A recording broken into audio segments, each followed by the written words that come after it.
Hello everyone and welcome back to Football Manager 2022 with the 0304 Man United series. It's episode 6, and in the previous episode we secured a win against Man City in the Manchester derby, and it was Ruud van Nistelrooy who took the plaudits with a hat-trick, getting it from the penalty spot, giving us a 4-0 win, which was absolutely superb. But in between that, we've had 2 games off camera, one against Bolton where we got a 2-1 victory, Guti opening the scoring for us, a very nice finish from a long ball over the top, and the second goal coming from a Guti corner headed home by Wes Brown off the underside of the bar. UC Askelainen not doing a very good job, and in the dying minutes Yuri Djorkaeff scored to make it 2-1. But another win, a home win, and Guti getting man of the match in that one for us. Next up was Besiktas came to Old Trafford in the Champions League, and well, we lost 1-0. Ilhan came through after we hit the bar down the other end. Besiktas countered and he fired it into the top corner, and looking at that XG, we absolutely battered them but couldn't come away with a result.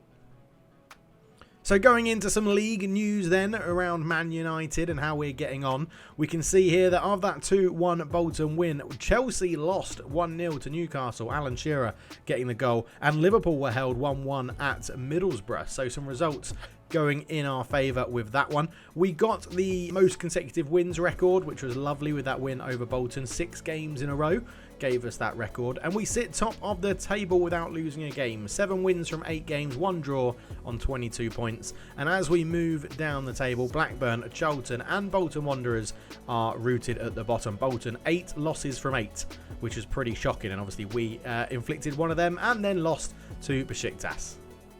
So looking at our loan watch then, looking at how the youngsters are getting on, we've sent out on loan. We got a report about Bojan Djordjic, Kieran Richardson and Hussein Yasser. But drawn to my attention was Bojan Djordjic's report. In a player of the match performance, Djordjic scored in Grafika's convincing 3-0 first round victory. He now has 0 goals for the campaign.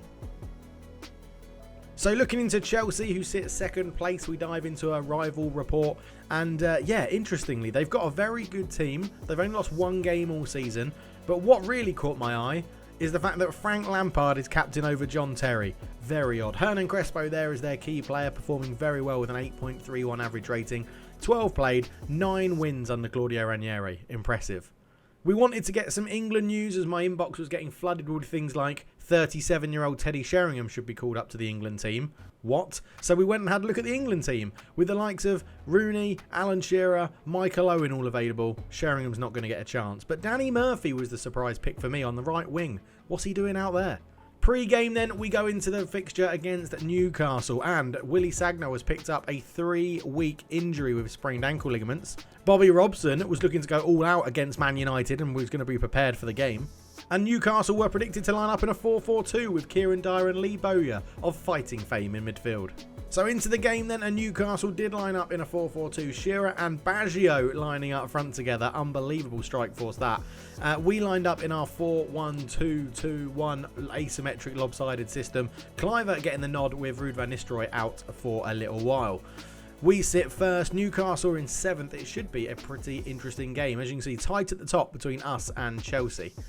When we're going through the team lineups then, it should be an interesting game. Newcastle's top goal scorer is Craig Bellamy, not even in the squad. But Newcastle got off to a flying start, a corner just headed over the bar. And it was Newcastle that put on a lot of early pressure in this game, changing us to just tweak our tactics a little bit. We went to shorter passing, try and keep the ball and make sure that we're putting the crosses in front of Patrick Kluivert rather than trying to mix them up. It's an interesting tactic when you got Kluivert up front. Obviously became a Newcastle player later in life. Guti picked up the ball in sort of attacking midfield role. Patrick Kluivert laid it back to Nicky Butt, who tried to find Guti into some space. Forced him a little bit wide, kept hold of the ball. Gary Neville in for the injured Willie Sagnol, gave it back to Guti. He laid it off to Hargreaves into Nicky Butt, and it was all getting a little bit too intricate. Guti dinked a ball in. Cristiano Ronaldo had a header, and Shea Given turned it behind for a corner.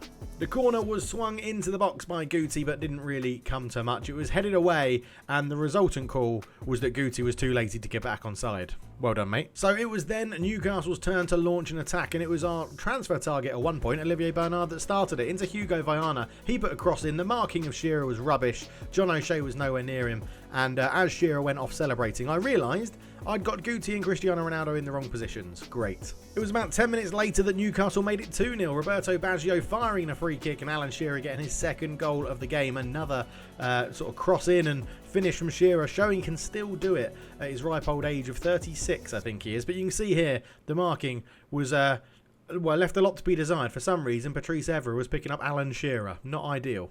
So as the game carried on, it was all Newcastle in the rest of the first half. Woodgate heading just over the bar as Barthez made a good save. And it was just corner after corner for Newcastle, which forced us into a little bit of a change. Keeping the possession wasn't really working. We needed to do something with it, so getting it forward a little bit quicker sort of made sense. Hughes threw the ball in. Nicky Butt headed it away.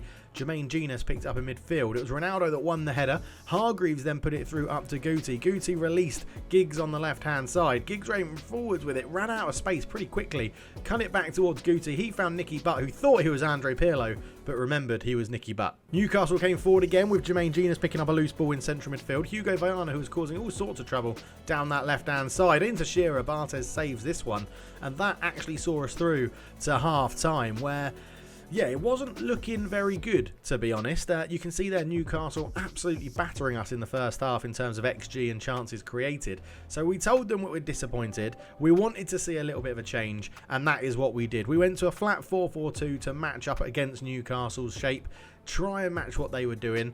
We made a few changes. Hargreaves comes off, I think, eventually for Ole Gunnar Solskjaer, so that we go 2 up front. Guti drops into midfield alongside Nicky Butt, who was strangely our best performing midfielder up until the first half, or up until half time. And then, yeah, we just mix around with the system and the shape a little bit to try and get what we want. So we want flying wingers going down the side, which necessarily means our overlap doesn't need to happen anymore. We try and get the ball into the box as much as we can. We're having a look at changing the tempo and the directness, but decide against it. And then we put on a counter press, try and get the ball back as high up the pitch as we can, and we then change the defensive shape. They're getting lots of crosses in, so don't force them wide anymore. That's sort of playing to Alan Shearer's strengths. And we turn the offside trap off, because I think that's what's allowing Hugo Viana to get so much space on that left-hand side. We drop to a positive mentality so that we don't have too many men bombing forwards, given that we have Guti, Giggs, Ronaldo, Cliver and Solskjaer all on attacking mentalities.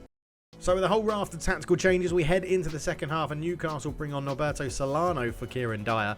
It's interesting that we made all those changes but only made one change of personnel, which was Solskjaer on for Hargreaves.